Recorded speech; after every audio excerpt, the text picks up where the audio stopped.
Blog Talk Radio. Well, hello and welcome back to the Divas That Care Network. My name is Candace Gish, and thank you so much for tuning in today. Well, ladies, we have a great show for you. We have a brand new diva that we're going to be welcoming to our family. Her name is Amy Hutton, and I'm really excited because this woman this diva is doing some extraordinary things out there, and she's really all about empowerment. And I can't wait for you to hear her story. I know that you're going to love it, and I know that you're going to be wanting to be a part of what she's doing. For any of you that have just tuned in for the very first time today, our hashtag out there is Divas That Care. Our program has been running now for over 9 years, and we have 11 hosts for our program. So I hope that you're able to check them out on the Divas That Care network. Well, let's get started. Amy Hutton, welcome to our program today. Hello, Candace. Thank you so much for having me. I'm happy to be here. Well, I am just beyond excited to have you also. I can't wait for you to share your story because when I had the opportunity to kind of look a little bit into this program, I thought, wow, you have a mission, and this mission is absolutely phenomenal. So, would you just spend the first couple of minutes just sharing who you are with all of us today? For sure. I would love to do that, Candace. And yes, I am on a mission. And here's why, though. Every 7 minutes, a child is being bullied on the school ground across Canada. And I know for me, when I started going to school, grade 1, grade 2, grade 3, it was a little, nervous and little anxiety, and like all kids get the first couple of days of school. That all changed, Candace, in my grade 3 year because I was diagnosed as a slow learner, was told I would never write well, never be that A student, always the C student. And my teachers wanted to actually put me into special education for grade 4 through 8. And my parents said, no, please don't. Hold her back.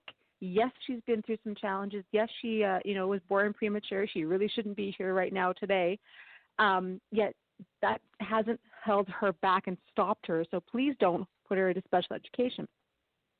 So, Candace, I had to go into grade 3 again. I was held back. And that's when the bullying started. And every day for 6 years, grades 3 to grade 8, I was scared, nervous, anxious, did not want to go to school. I was called names like stupid, retarded, ugly, loser, and dumb. In grade 7, it got worse. In grade 7, not alone I was called these names, I was actually physically attacked. I was in the change room in gym time, getting changed into some gym clothes, and the girl in grade 8 came up behind me. She grabbed me by my bra strap and flung me around the locker room, and I went flying into one of the lockers. I was battered and bruised. I didn't know who to trust, didn't know who to turn to because I didn't see who did it. All I could hear was the cackling of laughter from this girl in grade 8. When when our teacher came in, the teacher looked at me red in the face and wanted to know what happened, and I couldn't say a word because I was scared that I'd be hurt again or hurt more and attacked again by these girls in grade 8. And that was it. I was done. And in grade 8, I chose to be different. I chose to get help. I chose to say, no, I need you to help me through these lessons so I can graduate. And I had dreams when I was in grade 8. I had a dream to be a lifeguard.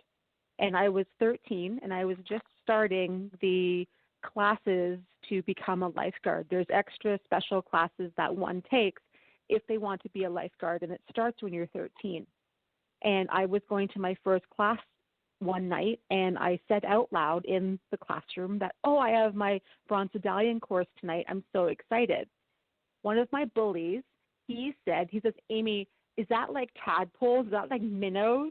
And I, as confidently as I could, even though it was kind of weak, I'm like, no, I have bronze medallion. I'm going to be a lifeguard one day. And the kids all laughed and laughed and laughed and laughed. I was like, you know what? No, I am going to be a lifeguard. And also another thing, Candace, that was one of my escapes in all the way through all of this was being involved in Girl Guides. And I had a leader who was amazing. She looked out for all of her girls. And there's a day in February where Girl Guides around the world are actually encouraged to wear their uniform to school to show pride and being proud of being in this Girl Guides movement across around the world. And I wore my Pathfinder uniform to school, and I was laughed at, relentlessly laughed at on this day. And I can remember Candace just finally losing my cool, and I yelled in the hallway in my elementary school, at least I have places to go and people to see after school. I just don't hang around at the mall anymore. And they were dumbfounded. They were quiet for like 5 seconds. And then they burst out laughing. And the teacher came out into the hallway and looked at me all red in the face. And she's like, "Are you okay?" I'm like, "No." Like I had had enough. So that's my story. And that's why I'm on this mission to have 1 million girls live their real brave self, full of confidence, happiness, and courage. And I do this by training adult women leaders of girls. I don't even, this is amazing. We hear stories and we've been through things. I can't imagine. And I applaud you because it's a hard thing, and it's a hard thing to share that story and to be able to now use that and grow with that and now empower, your goal is 1 million girls. And I just think that is just so commendable. And I want to thank you so much for doing what you are doing out there. Thank you. I love this. And I want to dive into this program because, this story is heart-wrenching, and we're probably all having those, heart palpitations, like, oh my goodness, that poor girl, how could she have gone through that? And, but it's real. Children and girls are going through that all the time. And it's now it's us women that need to stand up for them and say, no, now enough is enough. These children don't deserve to go through that. And what you're doing now is you are empowering adults by you've developed this empowerment program, this facilitator program. Can you share a little bit about that? Because this is the program I find that is absolutely brilliant. Yeah, for sure. It's a program that took me 20 years to develop because I have 20 years experience of working with girls in group settings. And I honed in on 9 key areas that girls really need to learn and benefit from. So, example, some of the modules that the adult woman would be learning to turn around and then teach her girls in the example girl guide or dance team or sports team, youth group settings would be being brave, being bold, being herself. I also dive into media and how girls and women are seen in the media today. I also teach about healthy relationships, because another part of my story, Candace, that we didn't even touch on the first few minutes is that I'm also a survivor of emotional dating, abuse, and stalking. This happened to me when I was in university. Oh, wow. So I take that piece of my story again and I turn it into, okay, what is a healthy relationship? What are boundaries? What does love really look like? And what does it not look like? And I'm open and I share all about this. And I also share more recently my journey of realizing that I am bisexual and how I'm attracted to both men and women. And that's the piece about having girls celebrate who they are and not being afraid to be their real brave self. Yes. I think that's so important. The question that I have for you, Amy, is this a program that you're trying to, you're finding facilitators to put this in schools? Is this a program that, mothers can take so that they can use it for their children? Can you tell me a little bit more about that part of it? Yeah, for sure. It's a program that was developed first for parents of girls, teenagers, and tweens. So 11 to 17 is the age bracket. And mothers can use it, stay-at-home moms. And then I was like thinking, no, this needs to go into example girl guides or into the youth groups or into the soccer team or the hockey arenas where girls gather. The schools, yes, the schools are very important and they have their own curriculum. So if they would like me to come in and train their teachers, I am more than happy to do that. Oh, I love that you're doing it, though, the other way, because I think it's important, because that's where they feel their safeness is not necessarily at school, as you were mentioning, a lot of bullying happens. But if we can do the other curricular activities where girls might feel they're safest and having that within there, that might give them more confidence also. Yeah, Yeah, for sure. And it's Oh, all I love that. online. Yes, it's all online. I email out the modules every time. It's a 6-month program. I've Okay. alternated a little bit. And so it's 6 months, and it's here are your modules, and there's 1 or 2 modules per month. And there's coaching call or a check-in call in a group setting with me via Zoom every month to say, hey, Amy, I'm really struggling with this question, or I don't really understand that, or hey, I actually got to do some of these practices with girls I am with, and this is how it went over. So it's a good way to check in, to get more feedback, and also network. Because if you think about it, if we have a Girl Guide leader in British Columbia and a youth pastor in Prince Edward Island, and they are in this secret Facebook group, they can network with each other and talk to each other. Well, and that's what I was going to lead into. Is this going to be like a group setting? And you just said it's going to be a secret Facebook group that they can join and get to know. Well, how many people do you usually have in a group at one time? Comfortably, I would say 12 to 16. That's a good number. Yeah. I think that's Not perfect too for that. big. Yeah. And one of the things I really like about what you're doing too, Amy, is that, all of our listeners, we have listeners around the world.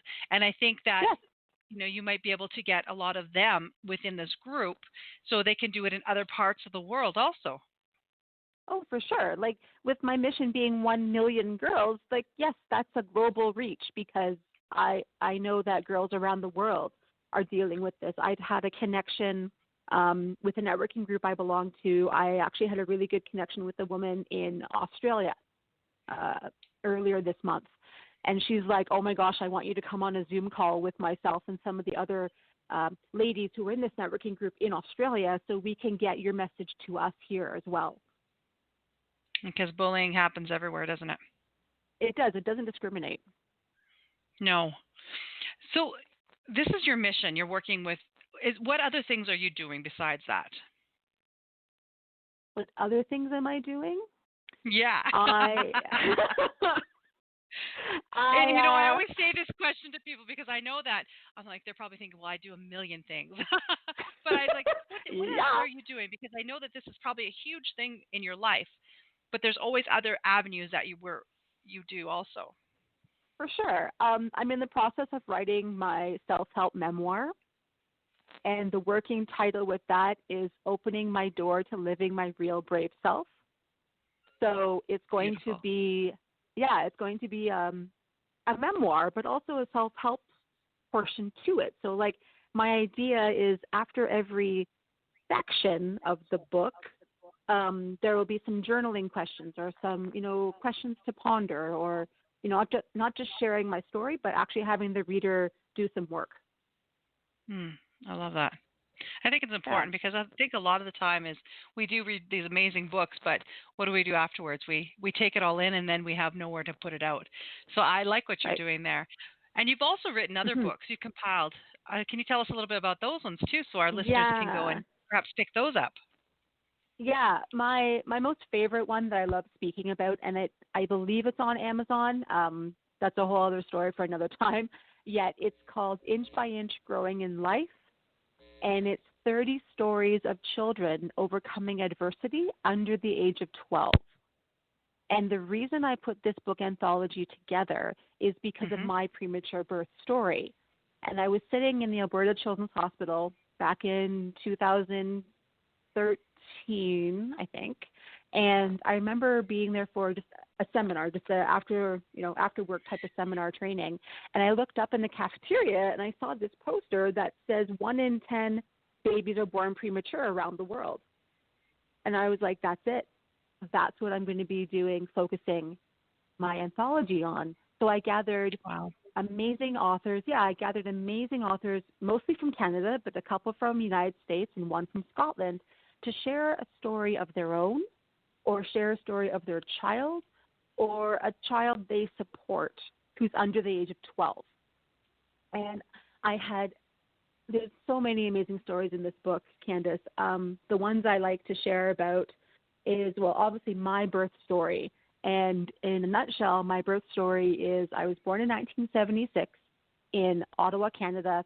I was 1 pound 12 ounces when I was born. I was born at 26 weeks gestation and given 24 hours to live. A miracle baby. Yes. Yes. So there's that story. And then I have stories of overcoming child abuse, witnessing one of my gentlemen who is in the book. He witnessed his mother being killed on his front lawn when he was, under the age of 12. I have a beautiful story of a friend who unfortunately is no longer here on earth with us. She's up in the spirit plane. But she was born as a boy, and in 1960s felt something was not right with her, and as an adult realized she's transgender. And she shared her story of living in rural Alberta in the 1960s and wanting to wear mummy's dresses. But she couldn't because he was a boy dressed in overalls and, playing with guns. Yep. And so there's that story. There's a story of, just amazing stories. There's a story of a friend of mine. Yeah, a friend of mine whose daughter was born with Down syndrome.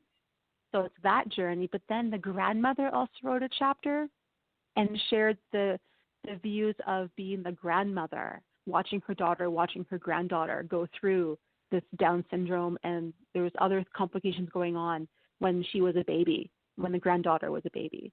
So just heart-wrenching stories, but they've all overcome them. And what's the name of the story again? Inch by inch, growing in life.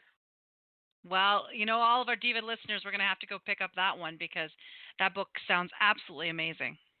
It is. And the reason why it also holds a special part to my heart, Candace, as I mentioned earlier, that 1 in 10 babies are born premature. I made the decision right then that I'm like, I'm going to give back to the Children's Hospital of Eastern Ontario in Ottawa to the neonatal intensive care unit. And I wrote to the board of directors, the hospital. I said, I want to give you money. How do I do this? Give me some pointers. And they connected me with the neonatologist and all that team. And in 2015, in June, I got to go home to Ottawa.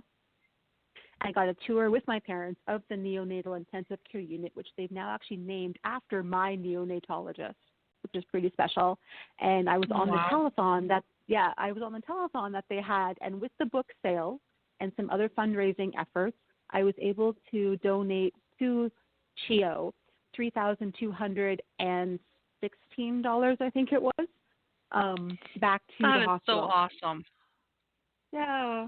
Oh, that's and I love those stories, and that's what the Divas That Care is all about. Is that, and I want to thank you for that because our program is about showcasing all these amazing women that are doing brilliant, fantastic things. And Amy, you are definitely a diva, and we want to welcome you to our Diva family because of all the great things you're doing out there. Thank you. I absolutely love it. You're very inspiring. Thank you. Thank you. It's my honor. Well, I'm going to ask you, Amy, is there any last minute tips, things that you can share with our listeners, things that can empower them, to inspire them to be the best person they can be, to be a part of your program, anything you'd love to leave our show with? For sure. To anyone listening that may feel they're in a funk or may feel they're lost or stuck, is just keep going. Put one foot in front of the other, and inch by inch, you will get through. And to anyone listening that has that burning desire, maybe you were bullied as a girl, maybe you know that feeling I shared about being pushed up into thrown into a locker. You know what that feels like, and you want that to stop. Please reach out to me. Let's change the way bullying is going on in the schools right now and outside of the schools. And come and join me on this mission to become a girls empowerment facilitator. I need your help because teamwork makes the dream work. And if the mission is to empower 1 million girls to live their real brave self, I'm only one person. So come take my hand and I will lead you through the process so you can do the same in your own community with the girls you support weekly. I love it. Thank you so much, Amy. I Thank you. hope that all of our amazing listeners take that and run because I think that's a very beautiful mission. I think it's a very strong mission, and I hope that all our divas out there, our tribe, embraces it and helps you accomplish this mission of yours. Thank you. Thank you, Candace. Yes, and please, Amy, I hope that you come back on our show. You share with us some more great things that you're doing. I know that you're working on another book, and I hope that when that book comes out, you share it with all of our listeners also. For sure. Thank you, Candace. And thank you to all of our amazing listeners. You know, it's because of you that we've continued to do this for 9 years. We love our amazing guests that come onto our program. We love all of our listeners because, you know, it's because of you. You share this. You share their message. You share their stories with all of your friends and family. So please continue to do that. All of our shows are recorded, and you can check them out at the divasthatcare.com website. And you know what? I hope that all of you have an amazing night, and I hope that you do something kind for somebody out there. So until next time, all of our Diva tribe, take care and have a wonderful evening. Bye-bye.